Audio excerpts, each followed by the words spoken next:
सच में mafia gangs है बॉलीवुड में, और वो एक्टिव तरीके से लोगों को टारगेट करते हैं, खासम खास जो आउटसाइडर्स होते हैं, क्योंकि आउटसाइडर, सीधी सी बात है, जो आउटसाइडर होता है उसका सपोर्ट सिस्टम बहुत स्ट्रांग नहीं होता है।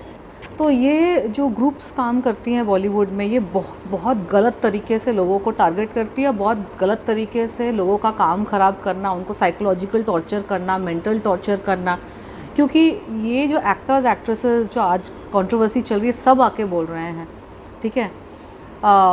मैं नाम नहीं लेना चाहूँगी, लेकिन आप लोग तो मीडिया में पढ़ ही रहे हैं कि हर किसी ने किसी ना किसी टाइम पे इसी सेम चीज़ के बारे में बोला है कि किसी गैंग ने उनका काम ख़राब किया।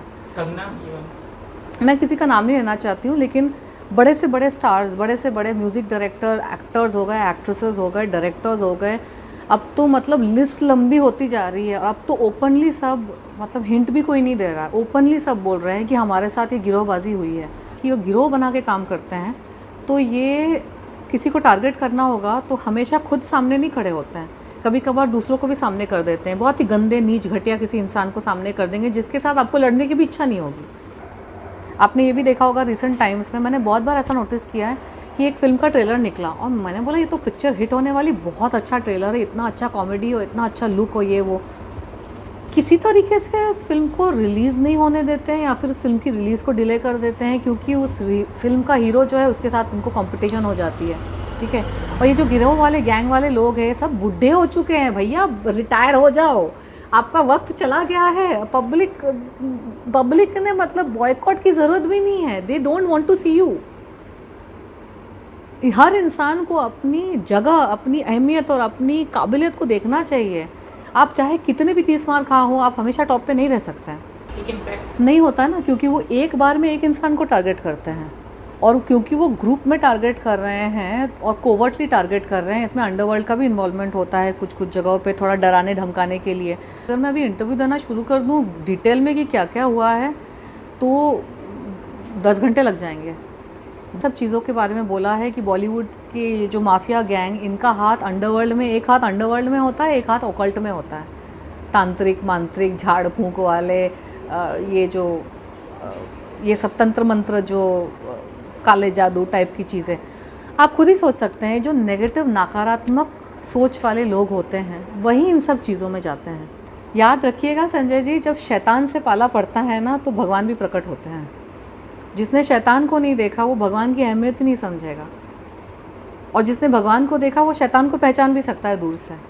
तो मुझे लालच दिया गया, मुझे हर तरीके से मुझे ख़रीदने की भी कोशिश की गई है, मुझे ऑप्रेस करने की कोशिश की गई है, मुझे तोड़ने की कोशिश की गई है, मुझे मरोड़ने की कोशिश की गई है, मारने की तो कोशिश की ही गई है, लेकिन साइकोलॉजिकली, इमोशनली, स्पिरिचुअली भी मुझे क्रश करने की कोशिश की गई है। लेकिन होगा भगवान सच में कि मैं आज ज़िंदा भी हूँ, नहीं सोचा है। मतलब अगर ऐसा कुछ होता है ना, जीवनी, बुक, फिल्म, तो जो करने वाले होंगे वही कुछ क्रिएटिव सा सोच लेंगे, मुझे सोचने की ज़रूरत नहीं है। फिल्म का नाम क्या होना चाहिए? I have not thought about all that. मैंने बस बातों बातों में बात निकली तो मैं बोल रही हूँ कि आपने पूछा जीवनी, बायोपिक, तो ये सारी बातें चल रही हैं काफ़ी टाइम से। पिछले 2-3 सालों में 2-3 अलग अलग ऑफर्स आ गए हैं।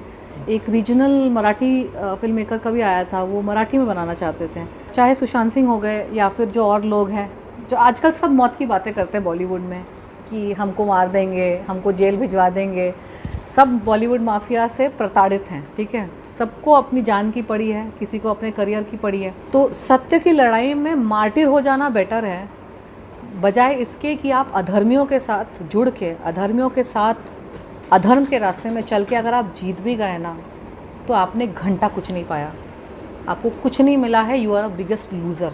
यहाँ से जिस दिन तुम्हारा चेकआउट होगा, तुम्हारा क्लॉक शुरू हो जाएगा, हिसाब किताब बराबर करना शुरू हो जाएगा। और हमने चाहे कितनी भी तकलीफ़ें यहाँ पे सही हो, कितने भी कष्ट सहे हो, हमको भी अपना हिसाब किताब मिलेगा।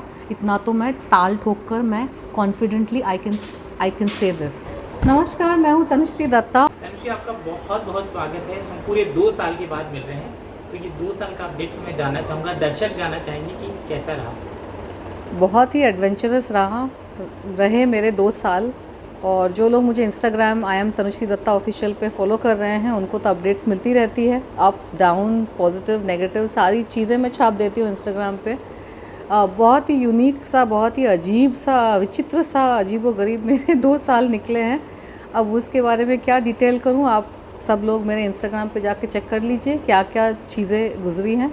लेकिन आजकल जो कंट्रोवर्सी चल रही है उससे बहुत दूर की बात नहीं है। मैं झेल चुकी हूँ और पिछले 2 सालों में ही ये सारी चीज़ें मैं झेल चुकी हूँ। तो जो आज की कंट्रोवर्सी है इस पे ज़रूर बात करेंगे, क्योंकि ये आपके साथ मतलब नए उसमें कहा जाए बीते 15-17 सालों में वो आप थी जिनके साथ पहली बार ऐसा हुआ था। लोग विश्वास नहीं कर रहे थे, आपको गलत ठहरा रहे थे। तो वहाँ से शुरू करते हैं और आज से तुलना करते हैं कि जब प्रियंका चोपड़ा कहती हैं तो लोगों को लगता है कुछ सच्चाई है। देखिए, इनसाइडर्स को बॉलीवुड में जो है उन सबको पता है कि यहाँ पर कुछ आज गिरोह काम करे। गिरोह मतलब गैंग, सच में माफिया गैंग्स है बॉलीवुड में और वो एक्टिव तरीके से लोगों को टारगेट करते हैं, खासम खास जो आउटसाइडर्स होते हैं। क्योंकि आउटसाइडर, सीधी सी बात है, जो आउटसाइडर होता है उसका सपोर्ट सिस्टम बहुत स्ट्रांग नहीं होता है। जैसे कि मेरा उदाहरण ले लीजिए, मेरी एंट्री बॉलीवुड में सिर्फ़ और सिर्फ मिस इंडिया कॉन्टेस्ट जीतने की वजह से हुई। ना मेरा कोई परिवार, ना मेरे यार दोस्त या जान पहचान के कोई भी थे। भगवान की कृपा से जो टाइटल मिला उसकी वजह से मुझे एक प्लेटफॉर्म मिला, उस प्लेटफॉर्म की वजह से सारी चीज़ें हुई, फिल्में हुई और फिल्में हुई। तो आउटसाइडर्स का एक तरीका ही होता है कि पैजेंट हो गया या फिर मॉडलिंग से आते हैं या फिर टीवी से आते हैं, कहीं ना कहीं से वो अपनी शुरुआत करते हैं, क्योंकि उनके पास बाप दादाओं की जागीर नहीं होती है कि वो उसके बेसिस पे अपना कुछ करियर बनाए। तो सपोर्ट सिस्टम थोड़ा हल्का ही होता है और उस बेसिस पर ये जो गिरोह एंड गैंग्स वगैरह होते हैं उनकी हिम्मत बढ़ जाती है। उनको पता है कि इनके ज़्यादा दोस्त वगैरह नहीं है, अपनी मेहनत से ये लोग आगे बढ़े हैं, तो इनको अगर काट दिया जाए, इनको अगर रास्ते से हटा दिया जाए, परेशान किया जाए, बुली किया जाए, हरास किया जाए, तो ये परेशान हो भी जाएंगे और कुछ तो परेशान होकर छोड़ छाड़ के चले जाएंगे और कुछ यहीं रह जाएंगे स्ट्रगल करते करते, और कुछ परलोक ही सिधार जाएंगे। तो जैसा भी हुआ है, तो ये जो ग्रुप्स काम करती हैं बॉलीवुड में, ये बहुत गलत तरीके से लोगों को टारगेट करती है, बहुत गलत तरीके से लोगों का काम ख़राब करना, उनको साइकोलॉजिकल टॉर्चर करना, मेंटल टॉर्चर करना। क्योंकि ये जो एक्टर्स एक्ट्रेसेस जो आज कंट्रोवर्सी चल रही है सब आके बोल रहे हैं, ठीक है, मैं नाम नहीं लेना चाहूँगी, लेकिन आप लोग तो मीडिया में पढ़ ही रहे हैं कि हर किसी ने किसी ना किसी टाइम पे इसी सेम चीज़ के बारे में बोला है कि किसी गैंग ने उनका काम ख़राब किया। मैं किसी का नाम नहीं लेना चाहती हूँ, लेकिन बड़े से बड़े स्टार्स, बड़े से बड़े म्यूज़िक डायरेक्टर, एक्टर्स हो गए, एक्ट्रेसेस हो गए, डायरेक्टर्स हो गए, अब तो मतलब लिस्ट लंबी होती जा रही है। और अब तो ओपनली सब, मतलब हिंट भी कोई नहीं दे रहा है, ओपनली सब बोल रहे हैं कि हमारे साथ ये गिरोहबाजी हुई है, ये गैंगबाजी हमारे साथ हुई है। तो मैं यही कहना चाहूँगी कि ये अब सत्य वचन है, ये एस्टैब्लिश हो रहा है, क्योंकि अब सब साथ में बोल रहे हैं। पहले कैसा होता था, एक फलाना ना किसी ने बोला, उसको टारगेट किया जा रहा, तो एक फलाना ने इंटरव्यू दिया, फिर लोग उसके इंटरव्यू को भूल गए, फिर किसी और को टारगेट करते थे, उसने बोला, इंटरव्यू दिया, फिर किसी और को हरास किया, बुली किया, टारगेट किया, काम ख़राब किया, उसने इंटरव्यू दिया। अब क्या हो रहा है कि इतने लोगों को इन लोगों ने परेशान कर लिया है कि लोगों के अंदर में फ्रस्ट्रेशन हो गई है। सबको पता है ना कि उनको किस तरह से परेशान किया गया है, काम करने से रोका गया है, काम ख़राब किया गया है, तो सब अब साथ में बोल रहे हैं। तो पब्लिक को पता चल रहा है कि ये गैंगबाजी, गिरोहबाजी होती है बॉलीवुड में, और यहाँ पर टैलेंट से ज़्यादा, खूबसूरती से ज़्यादा, हर चीज़ से ज़्यादा मैटर करता है कि आप कौन से गैंग के तलवे चाट रहे हो, कौन से माफिया डॉन के साथ जुड़े हो। मतलब ये अफ़गानिस्तान बन चुका है बॉलीवुड। अब यहाँ पे ना टैलेंट की कोई कदर है, क्योंकि जो गिरोह ऐसे गुंडे टाइप के लोग हैं और उनके ऐसे अंडरवर्ल्ड टाइप के कॉन्टैक्ट्स है कि कोई इनके साथ पंगा नहीं लेना चाहता है। तो छोटा सा ही गिरोह, अब बॉलीवुड बहुत बड़ा है और जो विक्टिम्स है वो ज़्यादा है, गिरोह से, गैंग से विक्टिम्स ज़्यादा है, लेकिन वो एक एक को टारगेट करते हैं। जब कोई इंसान टारगेट हो रहा होता है तो उसका तो मेन फोकस होता है कि बच के कैसे निकले, ज़िंदा कैसे रहे, ठीक है, थोड़ा बहुत जो काम हो रहा है उसको कैसे हम निपटा लें, जो बसा बसाया काम है उसको कैसे बिगड़ने ना दे। तो इंसान खुद के दिमाग में घुस जाता है, तो वो थोड़े बहुत इंटरव्यू करके अपनी दुख भरी दास्तां बयां कर देता है। कुछ लोग सुनते हैं, कुछ लोग सिंपैथी गैदर करते हैं, और फिर थोड़े टाइम बाद लोग भूल जाते हैं up until the next target. तो ये गैंग और गिरोह जो काम करते हैं इनको साइकोलॉजी में पीएचडी हासिल है। इनको पता है कि आप एक एक इंसान को टारगेट करो तो वो एक एक इंसान आइसोलेट हो जाता है, वो अपने सर्वाइवल के लिए लड़ पड़ता है, तो वो क्या उनके अगेंस्ट एक्शन लेगा। और पुलिस कोर्ट कचहरी तो आप भूल ही जाइए। आप लोगों ने सबने देखा कि मीटू मूवमेंट के टाइम पे पुलिस कोर्ट कचहरी सबने कर दिया, बहुत कुछ कर दिया, लेकिन ये जो गिरोह वाले लोग हैं, गैंगबाजी वाले लोग हैं, इनके पास पैसा भी है और पावर भी है, पॉलिटिशियंस के साथ उठना बैठना भी है और इनकी पावर ठाठ है। उसी वजह से तो ट्रबल करते हैं ना। वरना आप सोचिए कॉलेज में जूनियर सीनियर को रैगिंग करता है कि सीनियर जूनियर को रैगिंग करते हैं। सीधी सी बात है, सीनियर्स लोग ही रैगिंग करते हैं। तो बॉलीवुड में वही चल रहा है, रैगिंग चल रही है बेसिकली, जूनियर्स की रैगिंग, जिनके शायद पॉलिटिकल एफिलिएशंस नहीं है या फिर इस तरह के पावर प्लेयर्स के साथ अगर मतलब कुछ लोग सरल होते हैं, एक्टर्स एक्ट्रेसेस और आर्टिस्ट और सिंगर्स म्यूजिशियंस वगैरह सरल होते हैं। हमको थोड़ी पता होता है कि हाँ इनको पकड़ के रखना, उनको पकड़ के रखना। जो क्रिमिनल मेंटालिटी के लोग होते हैं, जो किसी तरह से एक्टर बन चुके हैं फैमिली कनेक्शंस की वजह से या फिर किसी कनेक्शंस की वजह से, क्रिमिनल मेंटालिटी के लोगों में ये धारणा होती है कि एक्टिंग से ज़्यादा किसको पकड़ के रखना है, अंडरवर्ल्ड के एक डॉन को पकड़ के रखो, फलाना नेता को पकड़ के रखो, फलाना किसी को पकड़ के रखो। लेकिन जो एक एवरेज एक्टर या आर्टिस्ट होता है, हम लोगों में वो हिसाब किताब वाली चीज़ें नहीं होती। हम ऐसे नहीं सोचते हैं। हम आर्टिस्ट है, कलाकार है, हमको कला का प्रदर्शन करने को मिल जाए तो हम उसी में भगवान की गुण गाने लगते हैं। तो एक सरलता होती है हम लोगों में। तो वही हुआ मैक्सिमम लोगों के साथ, ये सरल थे, इन्होंने अपने टैलेंट पे फोकस किया, अपने काम पे फोकस किया, लेकिन ये जो गुंडे टाइप के लोगों के साथ किसी न किसी तरह से भिड़ गए। ठीक है, और मेरा तो भिड़ना लाजमी था क्योंकि मैंने इतना बड़ा एक मूवमेंट किया और जिसमें ये सारे एक ही थाली के चट्टे बट्टे हैं। इनके खुद के बहुत खोदने जाओ गड़े मुर्दे तो बहुत निकलेंगे। तो सब ये लोगों ने गिरोह बना दिया, गैंगअप तो एक नॉर्मल सी बात है। लेकिन जो आज पब्लिक में, मीडिया में सब बोल रहे हैं कि बड़े actresses, miss India, miss world, बड़ी एक्ट्रेस, बड़ा डायरेक्टर, बड़ा म्यूज़िक डायरेक्टर, सिंगर्स को नहीं छोड़ा, किसी को नहीं छोड़ा इन लोगों ने, तो इन लोगों तो अति मचा दिए। तो रावण की लंका है यहाँ पे। तो राम जी, हनुमान जी प्लीज़ आके रेस्क्यू करिए, यहाँ पे कुछ करिए, क्योंकि यहाँ पे तो लंका राज चल रहा है। और मैं तो हर दिन प्रार्थना करती हूँ भगवान से कि कोई आए और यहाँ से हमको मुक्ति दिला दें, क्योंकि हमने तो पूरा जीवन यहाँ पे बिताया है। हमारा तो मतलब मैं 20 साल की उम्र से इसी इंडस्ट्री में काम कर रही हूँ। मैंने 20 साल की उम्र से अपना पूरा वक्त और सारा अटेंशन, मेहनत सारा यहीं पे फोकस किया। और ये सारे जो एक्टर्स एक्ट्रेसेस हैं, टैलेंटेड लोग हैं जो आज कंप्लेन कर रहे हैं, किसी को कुछ दुख है तो किसी को कुछ दुख है, सबके साथ गिरोहबाजी हुई है, सबके साथ ये गैंगबाजी हुई है और सबने अपनी लाइफ डेडिकेट कर दी इसी इंडस्ट्री में, इसी कला में, आर्ट में। हमने और कुछ नहीं किया और कुछ देखा नहीं। अगर पहले पता होता कि यहाँ पे ये गिरोहबाजी, गैंगबाजी चल रही होती है, अंडरवर्ल्ड के लोग घुसे हुए हैं और ये सब चल रहा है यहाँ पे, बुलिंग और ये सब तो फिर शायद इस इंडस्ट्री में आते ही नहीं। तो मुझे तो लगता है आज की डेट में बॉलीवुड में ऐसा माहौल चल उठा है कि अगर आप किसी पॉलिटिकल फैमिली से बिलोंग करते हैं या फिर आपके खुद के गुंडे मवाली टाइप के लोगों के साथ कांटेक्ट से, तभी आप बॉलीवुड में आइए। वरना एक टाइम, किसी ना किसी टाइम पे आपका इन लोगों के साथ भिड़ना होना ही होना है, अगर आप ईमानदार हैं और सच्चाई से काम करना चाहते हैं और किसी के तलवे नहीं चाटना चाहते हैं, किसी की गर्लफ्रेंड नहीं बनना चाहते हैं, किसी की आइटम नहीं बनना चाहते हैं। आप अपनी इज़्ज़त आबरू सब मेंटेन करके आप कुछ तो ढंग का करना चाहते हैं, तो एक तो आप अपनी इज़्ज़त आबरू मेंटेन करेंगे तो आपको रोल्स भी सबसे बेस्ट वाले नहीं मिलेंगे। तो खैर ठीक है, वो भी आप एडजस्ट कर सकते हो कि चलो काम तो मिल रहा है ईमानदारी से, लेकिन एक टाइम आता है कि वो भी काम नहीं करने देंगे। ऐसी गिरोहबाजी और गैंगबाजी और गुंडागर्दी यहाँ पे चल रही है। तो आज तो पहले मैं बोल रही थी, मैं जब अकेली थी, फिर कोई अकेला था, फिर कोई अकेला था, आज सब साथ में बोल रहे हैं क्योंकि सबके साथ हुआ पड़ा है। तो ये माहौल है। अगर कोई सुन रहा है, बाहर के लोग, अगर कोई पावरफुल है बाहर, जिसके पास शक्ति है, सामर्थ्य है, क्षमता है इस चीज़ को रोकने के लिए, हमको बचाने के लिए यहाँ पे, तो हमारे साथ, हम सबके साथ यही हो रहा है यहाँ पे, यही सत्य है और आप सब बोल रहे हैं, तो अब तो ना मानने वाली कोई बात ही नहीं है। तनु जी, जब आपका पहला वो सीन हुआ था नाना के साथ, तो कुछ लोग ऐसे भी होते हैं जो चाहते हैं पैचअप कराना, या आपको समझाने आएंगे कि जाओ। वो तो टॉपिक पे मुझे बात ही नहीं करनी, उस टॉपिक पे बहुत बात हो चुकी है। और पैचअप समझाने की कोई बात नहीं है। गुंडे लोगों के साथ कोई पैचअप नहीं होता।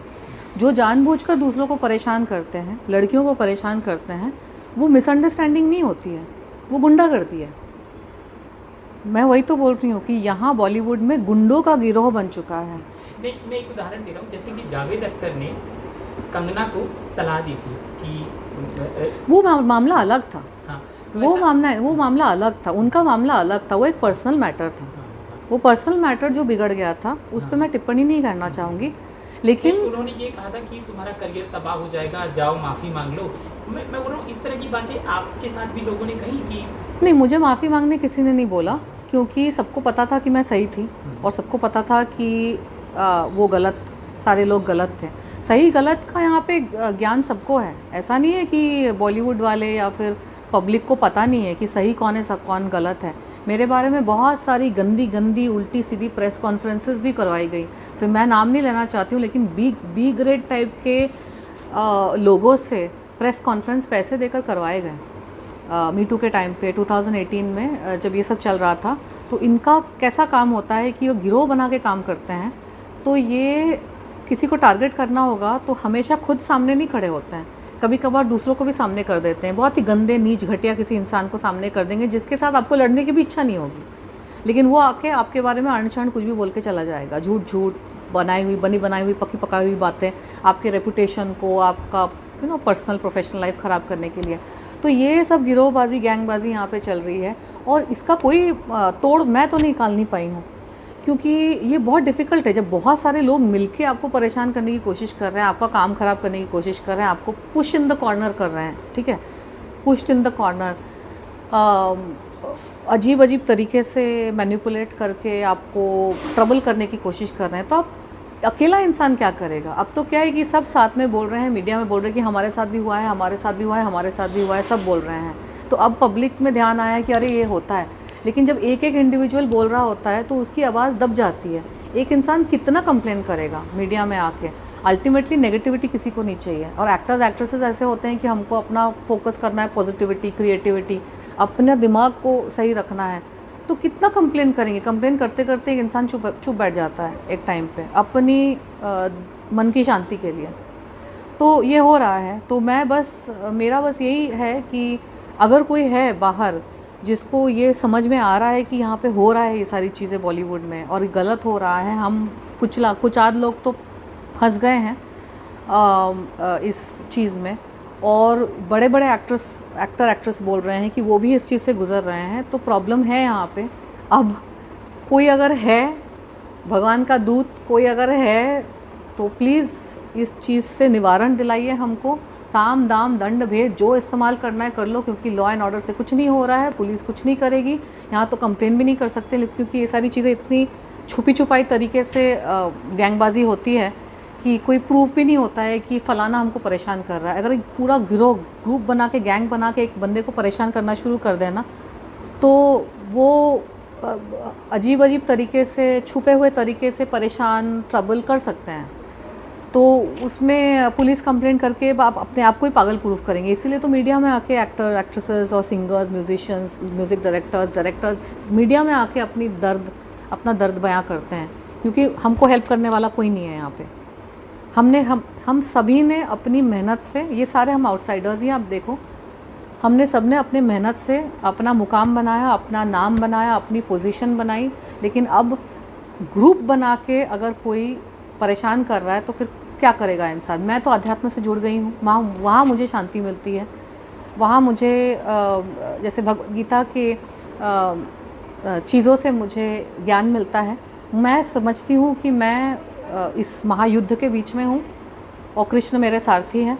अब वो मुझे इसमें से निकाल रहे हैं। फिज़िकली शायद मैं हूँ यहाँ पे बॉलीवुड में, अभी भी हूँ, लेकिन मन से, अंतरात्मा से मैंने अपने आप को सुकून में रखना सीख लिया है। क्योंकि परेशान करने वाले तो बहुत आएंगे, बहुत जाएंगे, लेकिन अगर मैं अपने आप को परेशान होने दिया तो फिर उसका कोई अंत नहीं है। फिर उसका अंत वही सुशांत सिंह राजपूत और बाकी जो लोग गए उस वैसा ही है। तो जिस पथ जाना नहीं, उस पथ सोचना भी नहीं, उस पथ देखना भी नहीं। तो मैं बाकियों को भी यही एडवाइस देना चाहूँगी बॉलीवुड में, बहुत सारे लोग परेशान हो रहे हैं, कि आप श्री कृष्ण की भगवत गीता से वो सार उठाएं कि युद्ध के बीच में भी आपको अपना संयम रखना है, और ये कुरु सेना जो है ये धराशायी होगी ज़रूर, और ये जो रावण की सेना है इसकी लंका ज़रूर जलेगी, बस हनुमान जी की पूछ की ज़रूरत है और ये लंका ज़रूर भस्म होगी। साथ में दुआ करो, साथ में प्रार्थना करो कि हो कुछ चमत्कार हो। मैं तो रोज़ प्रार्थना करती हूँ कि कुछ चमत्कार हो, और हम सब ने जो कंप्लेन किया है ना कि ये गैंगिज़म, बुलिज़म और ये सब होता है, हम सबको निवारण मिले प्रभु, सबको निवारण मिले। इस बात में थोड़ा तो मुझे भी इंट्यूशन है कि हाँ, जैसे दुनिया में आप देख रहे हैं, पूरी दुनिया में प्रलय के संकेत हैं। ये हम मानना नहीं चाहते हैं, लेकिन पुराने शास्त्रों में, हर शास्त्र में, चाहे वो बाइबल हो, चाहे वो कुरान हो, चाहे वो हिंदू धर्म के पुराने जो शास्त्र है, भविष्य पुराण, सब में प्रलय के संकेत दिए हुए थे, और आज वो सारे संकेत दुनिया भर में दिखाई दे रहे हैं। हम प्रलय से ज़्यादा दूर नहीं हैं। तो वो जो संकेत दिखाई दुनिया में दे रहे हैं, बॉलीवुड में भी वो संकेत है। बॉयकॉट बॉलीवुड हो गया। लेकिन मेरी बस यही है कि क्या हो रहा है कि बॉलीवुड से बहुत सारे गरीब लोग भी जुड़े हैं, जो स्टाफ होते हैं, और तो इसमें क्या है कि जो कल्प्रिट हैं, उन कल्प्रिट्स को टारगेट करके उनको धाराशायी करना ज़रूरी है ना, क्योंकि ये कल्प्रिट्स एक और काम करते हैं। ये जो ग्रुप है, गैंग है, ये अच्छे आर्टिस्टों की फ़िल्मों को चलने नहीं देते हैं। आपने ये भी देखा होगा, रिसेंट टाइम्स में मैंने बहुत बार ऐसा नोटिस किया है कि एक फ़िल्म का ट्रेलर निकला और मैंने बोला ये तो पिक्चर हिट होने वाली, बहुत अच्छा ट्रेलर है, इतना अच्छा कॉमेडी हो, इतना अच्छा लुक हो, ये वो, किसी तरीके से उस फिल्म को रिलीज़ नहीं होने देते हैं, या फिर उस फिल्म की रिलीज़ को डिले कर देते हैं, क्योंकि उस फिल्म का हीरो जो है उसके साथ उनको कंपटीशन हो जाती है। ठीक है। और ये जो गिरोह वाले, गैंग वाले लोग हैं, सब बुढ़े हो चुके हैं भैया, रिटायर हो जाओ, आपका वक्त चला गया है। पब्लिक ने मतलब बॉयकॉट की ज़रूरत भी नहीं है, they don't want to see you. हर इंसान को अपनी जगह, अपनी अहमियत और अपनी काबिलियत को देखना चाहिए। आप चाहे कितने भी 30 मार खा हो, आप हमेशा टॉप पे नहीं रह सकते हैं, और होना भी नहीं चाहिए। आगे की जनरेशन को आने दीजिए, न्यू कमर्स को आने दीजिए, नए लोगों को आने दीजिए। सबके साथ कंपटीशन आपने अपने आप को बना के रखा है। समय के साथ बदलो, किसी से नफरत नहीं होगी। फिर अगर आपने अपनी उम्र का तकाजा किया, अपने वक्त का तकाजा किया, तो आपको किसी से प्रॉब्लम नहीं होगी। सब अपना अपना, ये संसार स्टेज है, हम सब कलाकार हैं, हम अपने अपने टाइम से आते हैं, एंट्री मारते हैं, अपनी कला दिखाते हैं। कोई जोकर होता है तो कोई कुछ होता है, हर कोई अपनी अपनी कला दिखा के स्टेज से हमको एग्जिट करके चले जाना है। आपने स्टेज पकड़ा और स्टेज छोड़ने का नाम नहीं ले रहे हो, आप अपने आप को भगवान समझ के बैठे हो, और सबके साथ आपको तकलीफ़ हो गई है। किसी ने कुछ बोला तो उसके साथ तकलीफ, उसको गिरोह बना के टारगेट कर दिया। किसी और ने कुछ बोला, उससे तकलीफ, उसको गिरोह बना के। It is psychoticness. तो ये जो गिरोह काम कर रहा है बॉलीवुड में, दे आर साइको। ये एक साइकोटिकनेस बीमारी है। ये खामखा किसी को माइंड में लेकर टारगेट बना देना, फिर उसके पीछे जान से, मतलब हाथ धो के, नहा धो के उसके पीछे पड़ जाना। ठीक है। और मज़े लेना, छुटकारे लेना उसमें कि वो ट्रबल हो रहा है, परेशान हो रहा है, होगा ही। इतना बड़ा गिरोह, ग्रुप, गैंग बना के अगर किसी एक बंदा या बंदी के पीछे पड़ जाओ तो बंदा बंदी परेशान होंगे ही। उनको तो मतलब ज़िंदगी पसंद नहीं आएगी, फिर उनको मौत की इच्छा होने लगेगी। तो नेचुरल सा ह्यूमन साइकोलॉजी, यही करते हैं ये लोग। So this is madness, complete madness which is happening and nobody is able to change it. जो अच्छे लोग हैं उनको भी समझ में आ रहा है कि कुछ लोगों के साथ क्या हो रहा है, लेकिन वो भी कुछ कर नहीं पा रहे। वो बोले हम क्यों पचड़े में फंसे, हमारा तो काम ठीक ठाक चल रहा है। उनके भी पंगे हुए होंगे किसी टाइम पे, ये गुंडों के साथ, बॉलीवुड के गुंडों के साथ, उनके भी पचड़े हुए हैं, लेकिन आज वो फ्री है, आज वो सुकून से है, तो आज वो किसी और के पचड़े में नहीं पड़ना चाहते हैं कि हम क्यों इन्वॉल्व हो जाए। उनका प्रॉब्लम वो, हम जब प्रॉब्लम में थे, हमको जब टारगेट किया जाता, हमको किसने हेल्प किया, तो हम क्यों किसी को हेल्प करें। तो विक्टिम्स जो है वो हमेशा आइसोलेटेड ही रहते हैं। बॉलीवुड ग्रुप, बॉलीवुड माफिया कह लीजिए, बॉलीवुड के गैंग गिरोह के जो विक्टिम्स हैं, they are always alone. A victim is always alone. जिसको टारगेट किया जाता है उसी को पता होता है कि उसके साथ क्या गुजर रही है और उसको किन चीज़ों से उभर के आना पड़ा है। पर अलग भी हैं, अलग अलग भी, मतलब अकेले भी हैं और एक साथ, जैसे कंगना हो या प्रियंका हो या आप हो या और भी लोग हैं जो अपनी शिकायत करते हैं, सुशांत थे, एक साथ अगर हों तो कहीं एक इम्पैक्ट नहीं होता ना, क्योंकि वो एक बार में एक इंसान को टारगेट करते हैं और क्योंकि वो ग्रुप में टारगेट कर रहे हैं और कोवर्टली टारगेट कर रहे हैं। इसमें अंडरवर्ल्ड का भी इन्वॉल्वमेंट होता है कुछ कुछ जगहों पे, थोड़ा डराने धमकाने के लिए। तो उसमें क्या होता है कि वो कभी आपको अंडरवर्ल्ड का डराने धमकाने का कॉल बहुत हुए हैं। 2018 के बाद मेरे पे लाइफ अटेम्प्ट्स भी हुए हैं, बहुत कुछ, बहुत 2018 के बाद। मतलब अगर मैं अभी इंटरव्यू देना शुरू कर दूँ डिटेल में कि क्या क्या हुआ है तो 10 घंटे लग जाएंगे। बहुत कुछ मैंने देखा है, बहुत कुछ सहा है मैंने, और मैं ज़िंदा इसलिए हूँ क्योंकि मेरी नियति में नहीं है उस तरह से जाना। मेरी ज़िंदगी बहुत लंबी है और मैं बहुत कुछ मैं करके जाने वाली हूँ। आपको जब कॉल आया तो कैसे पता चला ये कॉल अंडरवर्ल्ड का? उन्होंने कहा कॉल वॉल वो डिटेल में ना जाना नहीं चाहती हूँ, लेकिन इनके पास परेशान करने के बहुत तरीके हैं। गुंडे पीछे छोड़ देंगे फॉलो करने के लिए, या ओकल्ट की चीज़ें छोड़ देंगे, ब्लैक मैजिक वगैरह करवा देंगे, बहुत सारे। मतलब आपके ऊपर कभी ब्लैक मैजिक हुआ? मैं देखिए उज्जैन गई थी और बहुत अजीब अजीब चीज़ें हो रही थी मेरे साथ पिछले 1.5 साल में, और ऐसी अजीब अजीब चीज़ें जिसका साइंटिफिकली तो कोई एक्सप्लेनेशन मेरे पास था नहीं। और जैसे कि मैंने कहा लास्ट ईयर मेरा एक्सीडेंट भी हो गया था। मेरी जिस पब्लिक व्हीकल में मैं ट्रैवल करने वाली थी वो नीचे वेट कर रहा था, उसके ब्रेक किसी ने काट दिए थे, और ये एक बार नहीं 2 बार हुआ। मैं जब उज्जैन में ही थी 15 दिन के अंतर में 2 बार मेरे ऑटो के ब्रेक्स काटे गए। अच्छा, वहाँ पे मेरी खुद की गाड़ी मैं लेके नहीं गई थी, तो मैं पब्लिक ट्रांसपोर्ट में ही ट्रैवल कर रही थी, लेकिन वो ऑटो वेटिंग में था। मंदिर से मैं निकली, बैठी, और पता चला कि एक बार क्लच काट दिया, एक बार ब्रेक काट दिया। तो ये तो सुपर नेचुरल हो नहीं सकता। एक बार हो तो सोच सकते हैं कि सुपर नेचुरल, हाँ हो गया, ब्रेक कट गया, एक्सीडेंट हो गया।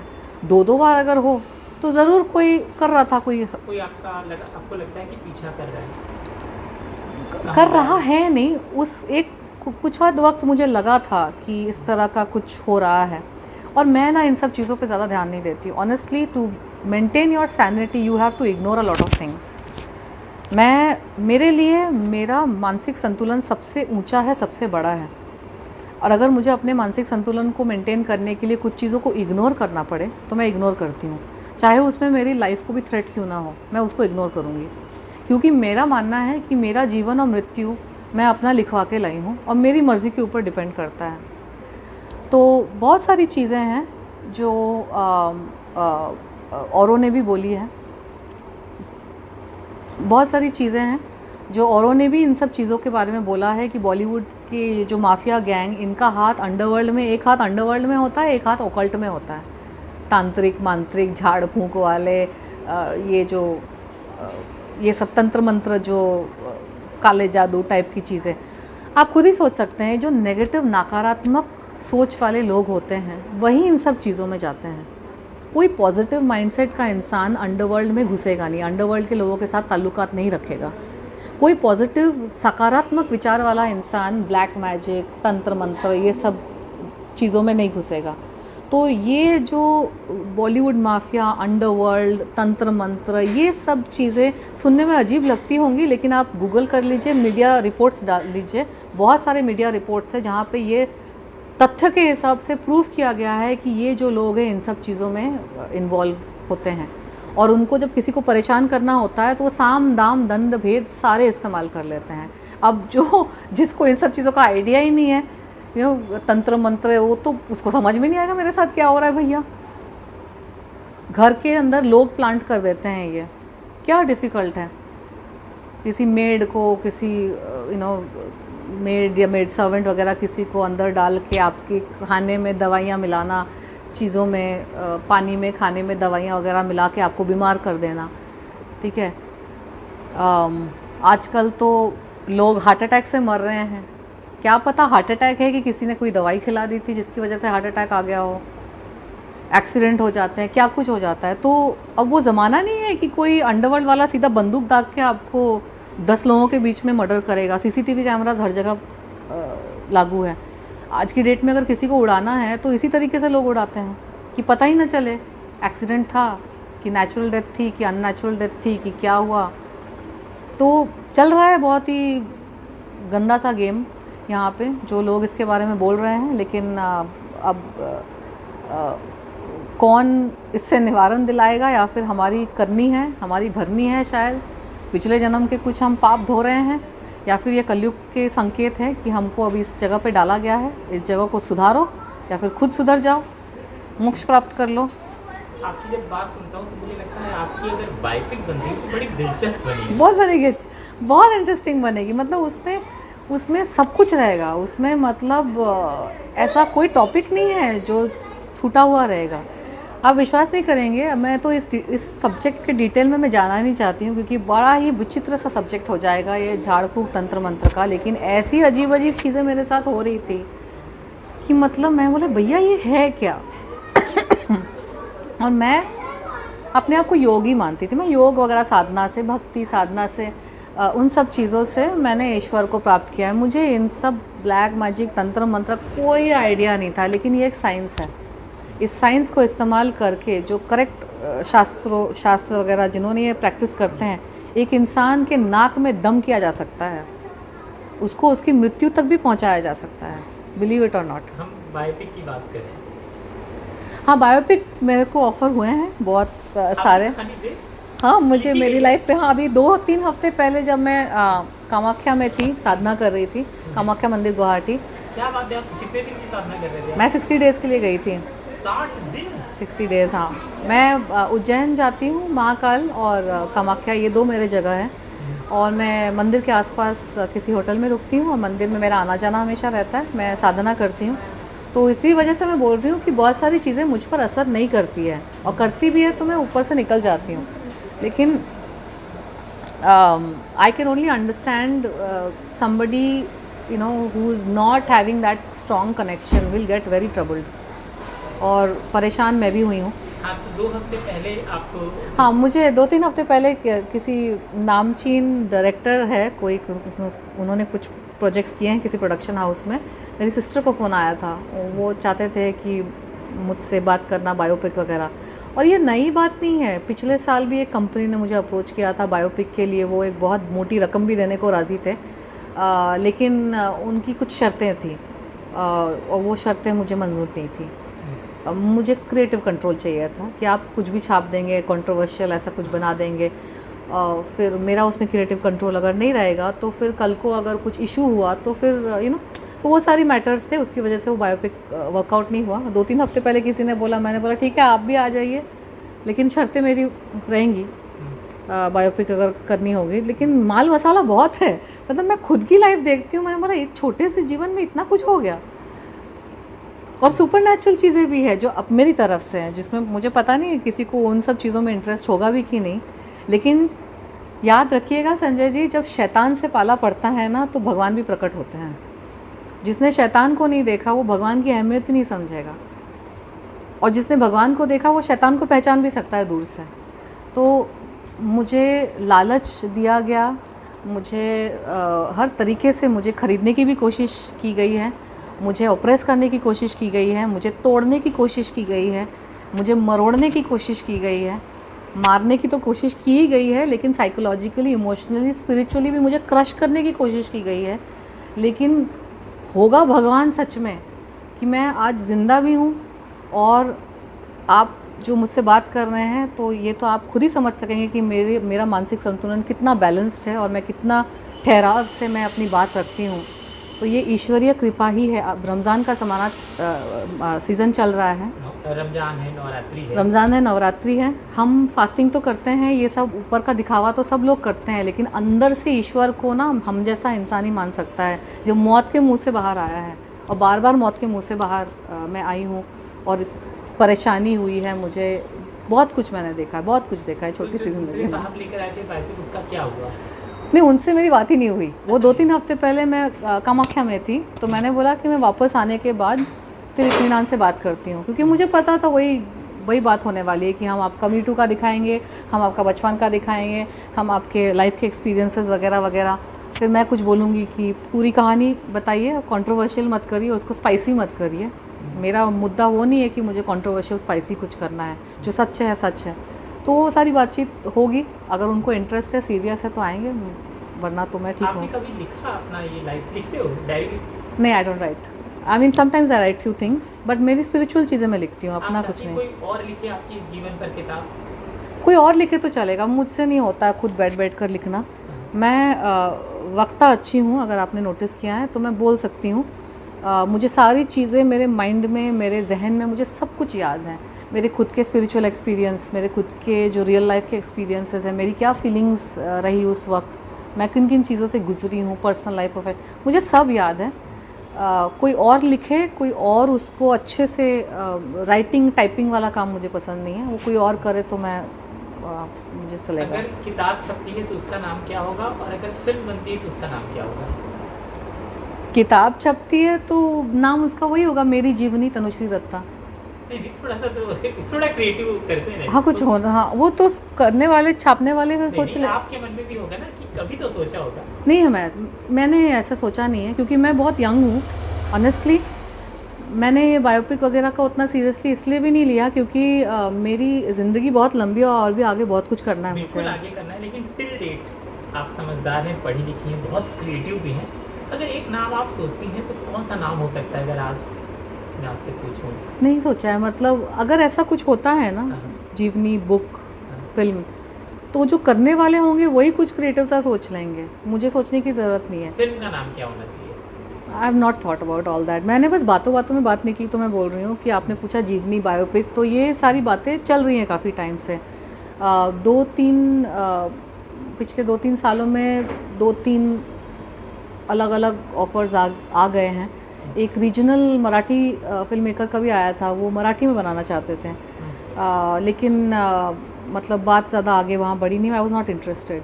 फिर एक कंपनी के साथ बात काफ़ी आगे बढ़ गई थी, लेकिन मेरे कुछ कंडीशंस थे, और उनको क्या एक्सक्लूसिविटी चाहिए थी। मैंने बोला मेरी ज़िंदगी अभी बाकी है, मेरी ज़िंदगी बाकी है, मैं अपनी लाइफ की एक्सक्लूसिविटी कैसे आपको दे दूँ? तो उसमें कुछ आध फैक्टर्स, पॉइंट्स से जो वर्कआउट नहीं है। अभी तीसरे आने वाले हैं, डिस्कस करेंगे। मैं अपनी बात रखूँगी, वो अपनी बात रखेंगे, अगर सूट होता है तो ठीक है, नहीं तो मुझे प्रॉब्लम नहीं है। मैं बहुत तीर मारने वाली हूँ लाइफ में, इतना मुझे पता है। क्या बात है? तो जीवनी, बायोपिक और ये सब करने के बहुत मौके आएंगे। तो ये तो जो हुआ है कुछ भी नहीं है, ट्रेलर है, ट्रेलर एंड ट्रेनिंग है मेरी। क्या आप जानती हैं कि बॉलीवुड में सबसे पहली बार किस एक्ट्रेस को ऐसे रिपोर्ट किया गया था कि वो मतलब बागी? हाँ, वो उन्होंने बॉलीवुड के खिलाफ अपनी बात बागी हुई हो? या देखिए, मैं बॉलीवुड के खिलाफ नहीं हूँ, मैं ना, नहीं, मैं ना बॉलीवुड के ख़िलाफ़ हूँ, ना मैं इस दुनिया के ख़िलाफ़ हूँ, लेकिन उदाहरण वही देना चाहती हूँ कि जब दुनिया में नकारात्मक शक्तियाँ बढ़ जाती है और जब वो भक्तों को परेशान करना शुरू कर देती है, संतों को परेशान करना शुरू कर देती है, जो लोग भगवान से जुड़ना चाहते हैं, और आर्टिस्ट जो होता है, वो कलाकार होता है, वो ऑलरेडी किसी हिस्से से भगवान से जुड़ा हुआ है। जब ये नकारात्मक शक्तियाँ, नकारात्मक लोग जब हाहाकार मचाना शुरू कर देते हैं, तो फिर उस जगह पे बागी बनते हैं लोग। ये बॉलीवुड के ख़िलाफ़ कोई आंदोलन नहीं है, मी टू भी बॉलीवुड के ख़िलाफ़ आंदोलन नहीं था। ये मैं बार बार, मैंने उस वक्त भी बोला है, ना मर्दों के ख़िलाफ़ था, ना बॉलीवुड के ख़िलाफ़ था। हालांकि कुछ मर्द भी थे जो मी टू अपनी स्टोरीज़ लेके आगे आकर बोलना चाहते थे, मुझसे जुड़ना चाहते थे, लेकिन उसके पहले ही सारा सब छिन्न भिन्न हो गया, बहुत सारी नेगेटिविटी, बहुत नेगेटिविटी हो गई, तो वो बहुत ज़्यादा आगे नहीं बढ़ पाया। ये बॉलीवुड के ख़िलाफ़ कुछ नहीं है, गलत लोगों के ख़िलाफ़ है जो गलत तरह से लोगों का शोषण करते हैं, लोगों को बुली करते हैं, हरास करते हैं, गुंडागर्दी मचा के रखी है। और बॉलीवुड को एक क्रिएटिव एटमॉस्फेयर से उन्होंने एक बैटलफील्ड बना के रखा है, युद्ध भूमि बना दी है उन्होंने खामोखा। आर्टिस्ट जो हम लोग सब है, चाहे वो म्यूजिशियन हो, सिंगर हो, एक्टर हो, डायरेक्टर हो, प्रोड्यूसर हो, कोई वो सब आर्टिस्ट हैं। सबका एक अलग माइंडसेट लेकर हम लोग आए हैं कि हम अपना कुछ बनाएंगे, कला दिखाएंगे, अपनी क्रिएटिविटी दिखाएंगे। लेकिन उसमें से कुछ रॉटन एप्पल्स ऐसे हैं जिनको कला, उनमें कोई कला नहीं है, उनमें कोई क्रिएटिविटी नहीं है, वो बस गुंडे हैं। They are goons. उनको सिर्फ पावर चाहिए, उनको सिर्फ पैसा चाहिए, उनको सिर्फ अपनी ठाठ जमानी है और धाक जमानी है। उनका यही है मसला जीवन में, ना खुद जीते हैं चैन से, ना किसी और को जीने देंगे। तुम कभी सोचती हैं कि कभी कंगना बार बार ये सवाल उठाती है मूवी माफिया पर, कभी प्रियंका कहती हैं, रहमान जैसे बड़े ऑस्कर विनिंग म्यूजिक डायरेक्टर कहते हैं, अरमान मलिक कहते हैं, और फिर तमाम नाम यहाँ गिनती खत्म नहीं होती। ये जो समस्या है इसका समाधान क्या है? समाधान अब भगवान ही निकालेंगे, क्योंकि प्रॉब्लम ये है, मुद्दा जो मैंने 2018 में बहुत ही अच्छे से मैंने पूरा माहौल समझ लिया था। हमारे देश में ऐसा माहौल तैयार हो गया है कि जो गुंडे मवाली टाइप के लोग हैं उनके पास बहुत पैसा है, पावर है, क्योंकि उन्होंने गुंडागर्दी करके गलत तरीके से उन्होंने पावर पैसा सब जमा किया है।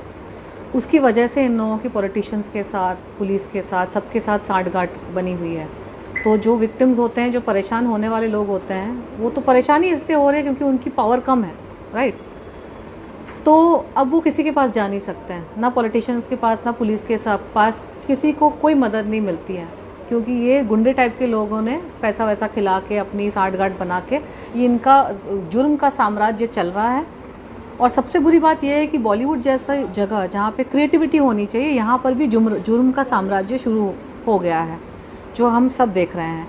इसका सोल्यूशन मेरे पास भौतिक तौर पे तो है नहीं, लेकिन अलौकिक तौर पे, आध्यात्मिक तौर पे मेरे पास एक सोल्यूशन है कि कुछ चमत्कार होगा, कोई चमत्कार होगा। जैसे रावण के प्रकोप से उसकी लंका को जलाकर, उसको भस्म करके, उसको ख़त्म करके उसके प्रकोप को बंद किया था, उसी तरीके से ये जो मूवी माफिया है, बॉलीवुड माफिया, ये सब जो गुंडे टाइप के लोग जमा हो गए हैं यहाँ पे, गुंडे प्रवृत्ति के लोग जो इलीगल काम कर रहे हैं, क्या कर रहे हैं वो पता नहीं, लेकिन बहुत सारे गलत चीज़ों में इन्वॉल्व भी हैं और लोगों को खामखा परेशान भी कर रहे हैं, उनको मज़ा आ रहा है। इससे निवारण कोई चमत्कार ही दिला सकता है। वो चमत्कार इंसान बन के आए, भगवान बन के आए, किस तरह से आए, लेकिन आए। और मुझे इतना पता है कि अगर अच्छे दिन लोगों के नहीं रहते तो बुरे दिन भी नहीं रहेंगे। तो ये सिर्फ मेरे लिए नहीं, लिए है जिन्होंने किसी ना किसी तरीके से प्रताड़ना, सही है, किसी ना किसी तरीके से वो टारगेट हुए हैं, किसी ना किसी तरीके से उनको बहुत तकलीफ़ों से उनको गुजरना पड़ा है, किसी तरह से सरवाइव किया है, मैनेज किया है। आप ये याद रखें, अपने जीवन को त्यागने से पहले या फिर अपना कोई गलत स्टेप लेने से पहले, कि अगर अच्छे दिन नहीं रहते इंसान के तो बुरे दिन भी नहीं रहते हैं, सब कुछ पार हो जाता है। ये सब कुछ भ्रम है। ये जो बॉलीवुड माफिया, जो गुंडे हैं, इनको पता नहीं है कि हम सब नारायण का हिस्सा है, हम सब उसी सृष्टि का हिस्सा है, उसका अंश है। ये अज्ञान में है, इसलिए इनको लगता है कि हम सर्वोपरि हम हैं, हम अहंकार, वही तो था रावण का अहंकार। उसको लगता था वो भगवान बन चुका है, लेकिन वध हुआ ना उसका। उसी प्रकार से इन सब लोगों का वध होगा और उसके बाद आपको जो कीमत चुकानी पड़ेगी, यहाँ पे जितने लोगों को आपने आंसू रुलाए हैं, खून के आंसू रुलाए हैं, आपने लोगों को परेशान किया है, आपने लोगों को तड़पाया है, उस हर एक मोमेंट का साथ में आपको हिसाब देना पड़ेगा। और इतने लोगों की जो बद्दुआएं लगी है, चाहे वो लोग मुँह से ना बोलें, मैं तो मुँह फट हूँ, मैं मुँह पे बोल देती हूँ बहुत सारी चीज़ें, लेकिन बहुत सारे लोग दिल में आपको बद्दुआ दे रहे हैं, उनके दिल से, उनकी आत्मा से आह निकली है। हर बार जो उनको परेशान किया गया, उनके प्रोजेक्ट ख़राब किए गए, उनके काम को लिया गया है, उनके दिल से जो आह निकली है वो आपको लगी है, वो बद्दुआएं आपको लगी है और वो लगेंगी, और उसकी आपको पूरी 100% भरपाई करनी पड़ेगी। क्योंकि अगर कोई एक्ट्रेस देश छोड़ के चली जाती है क्योंकि उसको पुश किया गया है, कॉर्नर किया हुआ, काम ख़राब किया, उसको परेशान किया गया है, टॉर्चर किया गया है, कोई कंप्लेन बार बार कर रही है लेकिन कोई उसकी बात नहीं सुन रहा है, और बड़े बड़े नाम जिन्होंने मेहनत करके इतना, कोई म्यूज़िक डायरेक्टर, कोई कुछ, तो कोई सिंगर, कोई कुछ, मैं भी, ठीक है, इतने लोगों की बद्दुआएं लेकर आप कहाँ जाओगे भैया, कहाँ जाओगे? सृष्टि का यही नियम है। रावण को भी मरना पड़ा था, उसका वध हुआ था, आपका भी होगा। It's life, you can not escape your own karma. और last but not the least, मैं एक धर्म की बात बोलना चाहती हूँ, जो बहुत सारे लोगों में बहुत गलत धारणा बैठी हुई है। अब रमज़ान का सीज़न है तो ये मैं मिसअंडरस्टैंडिंग क्लियर कर देती हूँ। कुछ धर्मों में माफ़ी की बात लिखी गई है कि भगवान अल्लाह ईश्वर गॉड आपको माफ़ कर देते हैं, लेकिन माफ़ी का मतलब ये नहीं है कि आप गुनाह पे गुनाह करते जाएंगे। It is does not mean that. माफ़ी का मतलब ये है कि आप जो गलत राह में घुस गए हैं, गलत राह में आप चले गए हैं, आपको वापस लाने का एक तरीका है, वापस लाने का आपका मार्ग है। आप चाहो तो वापस आ सकते हो, चाहो तो आप पश्चाताप कर सकते हो, चाहो तो आप सही रास्ते पर, ईश्वरीय रास्ते पर वापस आ सकते हो, लेकिन पश्चाताप सबका होना निश्चित है। माफ़ी का मतलब ये नहीं है कि आपको पश्चाताप नहीं करना पड़ेगा। हर इंसान को भगवान के पास वापस जाने के लिए पश्चाताप करके ही वापस जाना पड़ता है। हिंदू धर्म में हम पश्चाताप पहले करते हैं, बाद में स्वर्ग मिलता है, और ईसाई और इस्लाम में स्वर्ग पहले मिल जाता है, पश्चाताप बाद में होता है। लेकिन स्वर्ग मिलता नहीं है, स्वर्ग की चाबी मिलती है सिर्फ। आपने अगर अल्लाह को ग्रहण किया, आपने यीशु को ग्रहण किया, ये जो मोनोथिस्टिक रिलीजन है या फिर इस प्रकार की पद्धति वाले जो रिलीजन है, सिंगल गुरु वाले, उसमें क्या होता है, आप स्वर्ग को पहले ग्रहण करते हैं, आप गुरु को पहले ग्रहण करते हैं, आप उस ऐश्वर्य शक्ति को पहले ग्रहण करते हैं, फिर आपका पश्चाताप शुरू होता है। तो उस ग्रहण करने को माफ़ी का नाम दिया गया है कि आपको माफ़ी मिली है। इसका मतलब ये नहीं कि आप एक गुनाह करो, अल्लाह मुझे माफ़ कर दो, मैंने ये किया, हाँ अल्लाह बोलेंगे हाँ माफ़ कर दे, वापस गुनाह करे, वापस तुम गुनाह करो, करते रहो करते रहो करते रहो, माफ़ी मांगते रहो मांगते रहो। नहीं, पश्चाताप आपको करना पड़ेगा। जब जिस दिन आपका ये शरीर छूटेगा, उस दिन natural order of the universe will take over. जो प्रेत लोक में आप जाएंगे, आपको मुक्ति नहीं मिलेगी। स्वर्ग है आपके लिए, आपको चाबी मिल चुकी है। आपने अगर ग्रहण किया है धर्म, आपको चाबी मिल चुकी है, लेकिन आप चाबी कहाँ पे, कौन से दरवाजे में डालेंगे, वो आपको ज्ञान नहीं रहेगा। जैसे आपका शरीर छूटेगा, आप डायरेक्ट यहाँ से प्रेत लोक में जाएंगे, और प्रेत लोक में जो जो आपने गंद मचाया है ना, भूलोक में हम जैसे लोगों के साथ, इंसानों के साथ आपने बहुत चालाकियाँ करी, बहुत मसल दिखाया, आपने पैसे का गुरूर दिखाया, आपके पास बहुत पैसा है, बहुत पावर है, समझे हम, ठीक है, बहुत कुछ कमा लिया आपने इस जीवन में, लेकिन जब आप यहाँ से जाओगे तो एक कण भर का आप कुछ लेके नहीं जा सकोगे। आपका बैंक बैलेंस, आपकी बड़ी बड़ी गाड़ियाँ और रिवॉल्वर और आपके पॉलिटिकल कॉन्टैक्ट्स और आपके पुलिस के साथ सांठगांठ कुछ नहीं जाने वाला है। आपकी वो आत्मा जाएगी जिसके ऊपर इतने सारे पापों का प्रहार चढ़ा हुआ है। फिर आप प्रेतलोक में आराम से भटकना 100 साल तक। मैं भेजूँगी अपनी वहाँ पे सेना, वो आपको बहुत अच्छे से ठीक करेगी वहाँ पे। और फिर 100 साल के बाद पिशाच लोग आपको वहाँ से ड्रैग करके सेकेंड टियर हेल में लेके जाएंगे। वैसे नर्क लोग के भी रेलम्स होते हैं, first tier, second tier, third tier. तो फर्स्ट टियर में वो जाते हैं जो छोटे मोटे मतलब पश्चाताप नहीं करना है, और जो यहाँ पे रावण के जैसे बैठकर, पावर के साथ बैठकर लोगों को कूड़े मकोड़े की तरह परेशान करते हैं, मसलते हैं ना, उनके लिए एक ख़ास जगह तैयार की गई है जहाँ पे आप लोग सुनिश्चित हो कि आप लोग वहाँ पे जाने वाले हो और वहाँ पे सारा हिसाब किताब क्लियर होने वाला है। तो ये मत समझिए कि आप माफ़ी मांगते रहोगे, भगवान ने सृष्टि बनाई ही नहीं है ऐसी। तब तो रावण माफ़ी मांग लेता, फिर वापस प्रताड़ना करता लोगों की, फिर माफ़ी मांगता, फिर प्रताड़ना करता। ऐसा नहीं होता है। माफ़ी का मतलब ये नहीं कि आप गलत काम करते रहोगे, उसको आपको कभी हिसाब नहीं देना है। तो यहाँ पे जो हो रहा है ना, it is a very bad thing which is happening, but क्योंकि मैं अध्यात्म से जुड़ी हूँ, मुझे इतना यकीन है कि हर चीज़ का हिसाब किताब होना ही है, हमारा भी होगा। एंड सेकेंड थिंग, चाहे सुशांत सिंह हो गए या फिर जो और लोग हैं जो आजकल सब मौत की बातें करते हैं बॉलीवुड में कि हमको मार देंगे, हमको जेल भिजवा देंगे, सब बॉलीवुड माफिया से प्रताड़ित हैं, ठीक है। सबको अपनी जान की पड़ी है, किसी को अपने करियर की पड़ी है। तो इतना कहना चाहूँगी कि जो सत्याग्रह के लिए लड़ता है, जो उस लड़ाई में लड़के हारता है या लड़के मरता है, उसको मार्टिर कहते हैं, ठीक है। तो सत्य की लड़ाई में मार्टिर हो जाना बेटर है, बजाय इसके कि आप अधर्मियों के साथ जुड़ के, अधर्मियों के साथ अधर्म के रास्ते में चल के अगर आप जीत भी गए ना, तो आपने घंटा कुछ नहीं पाया, आपको कुछ नहीं मिला है, you are a biggest loser. और धर्म के रास्ते में चल के अगर किसी की जान भी चली जाती है ना, चाहे कितने भी गंदे तरीके से उसकी जान गई हो, धर्म के रास्ते में चला है, सही काम करते हुए उसने अपनी जान खोई है, तो उसको जन्नत नसीब होगी, आपको नसीब नहीं होगी, क्योंकि आप अधर्म के रास्ते में हैं।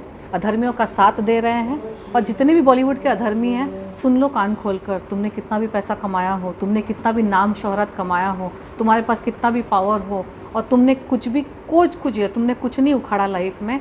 यहाँ से जिस दिन तुम्हारा चेकआउट होगा, तुम्हारा क्लॉक शुरू हो जाएगा, हिसाब किताब बराबर करना शुरू हो जाएगा। और हमने चाहे कितनी भी तकलीफ़ें यहाँ पे सही हो, कितने भी कष्ट सहे हो, हमको भी अपना हिसाब किताब मिलेगा। इतना तो मैं टाल ठोक कर मैं confidently I can say this कि हिसाब मुझे भी मिलने वाला है और तुमको भी मिलने वाला है। और एक और बात मैं कहना चाहूँगी कि ये जो बॉलीवुड में जो गिरोह गैंग जो ऑपरेट कर रहे हैं ना, जिनको लगता है कि छुपे छुपाए तरीके से आप लोगों को परेशान कर रहे हैं, हरास कर रहे हैं, ट्रबल कर रहे हैं, टॉर्चर कर रहे हैं, एंग्जाइटी दे रहे हैं, वही करते हैं ना, ये एंग्जाइटी देते हैं, इसीलिए तो छोड़ छाड़ के सब चले जा रहे हैं। कोई सुसाइड कर ले रहा है, कोई छोड़ के चला जा रहा है, कोई कंप्लेन। मतलब एक वक्त ऐसा आएगा जो आ रहा है अभी, हम सब जो सकारात्मक ऊर्जा वाले लोग हैं ना, और जो जनरल पब्लिक है, सब टेलीपैथिकली हम कनेक्ट हो रहे हैं अब। तो आप ये मत सोचिए कि ये विसल ब्लोअर है और ये इसने ऐसा इंटरव्यू दे दिया। ये बात अब सबको समझ में आ रही है, पूरे देश भर में। इसीलिए आपका जो सवाल था कि बॉयकॉट वगैरह क्यों हो रहा है, वो इसलिए हो रहा है कि अब हमको पुलिस की या फिर कोर्ट कचहरी के स्टैंप की ज़रूरत नहीं है कि ये गुनहगार है या इनोसेंट है। भगवान को पहले पता होता था, इंसान को पता नहीं होता था, क्योंकि हमारे में अज्ञान था। भगवान को पता होता था, और कोर्ट कचहरी ने अगर स्टैंप लगाया कि ये गुनहगार है तो उसको सज़ा मिलती थी। और अगर कोर्ट कचहरी या पुलिस करप्ट निकली और उन्होंने किसी तरह से अगर क्रिमिनल को जाने दिया, तो उस क्रिमिनल को पता है उसने गुनाह किया है, भगवान को पता है, लेकिन हमको पता नहीं होता था। लेकिन अब आप लोग सब नोटिस कर रहे होंगे कि एक टेलीपैथिक सा कनेक्शन बैठ रहा है लोगों के बीच में। मतलब आप कहीं पे हो, लेकिन आपको पता है कि वहाँ पे क्या हो रहा है, और सिर्फ दोस्तों के बीच में नहीं। अगर आपने नोटिस किया है, ये दोस्तों के बीच में नहीं हो रहा है, सब लोगों के बीच में हो रहा है। समहाउ हम सबको पता है कि अच्छा इसका ये चल रहा है, उसका वो चल रहा है। Everybody is becoming more telepathic, everybody is getting more connected in the mind. तो गुनाह सारे बाहर आ जाएंगे, सब बाहर आ जाएंगे, चाहे उसमें स्टैंप लगे या ना लगे, चाहे पुलिस ने आपको जेल में डाला ना डाला, चाहे कोर्ट कचहरी ने आपको कन्विक्ट किया नहीं किया। I am telling you, with in the next 5 years the human race is going to know who has done what. No secrets will be there. अभी माहौल तैयार हो रहा है, अभी हम सबको महसूस हो रहा है कि अच्छा हाँ ये तो ऐसा कुछ चल रहा है, अच्छा वो तो वहाँ पे ऐसा कुछ चल रहा है। हो कि रहा है कि नहीं? इंट्यूशन सबकी बहुत स्ट्रांग हो रही है। गुनाह कैसे छुपाओगे? करनी जो हो चुका है, जो कर चुके हो, कैसे छुपाओगे? सबके माइंड में छवि आएगी। जो ज़्यादा इंट्यूशन, जो अध्यात्म से ज़्यादा जुड़े हैं, जो बहुत ज़्यादा कनेक्ट हो चुके हैं, हमको तो होने से पहले ही चीज़ें, बहुत सारी चीज़ें इंट्यूशन आ जाती है। लेकिन हर इंसान जाग रहा है आज। 5 साल भी नहीं लगेंगे, मैं बोल रही हूँ 2 साल 2.5 साल के अंदर अंदर पूरा दूध का दूध, पानी का पानी हो जाएगा। हर किसी को पता रहेगा, हर किसी की कुंडली।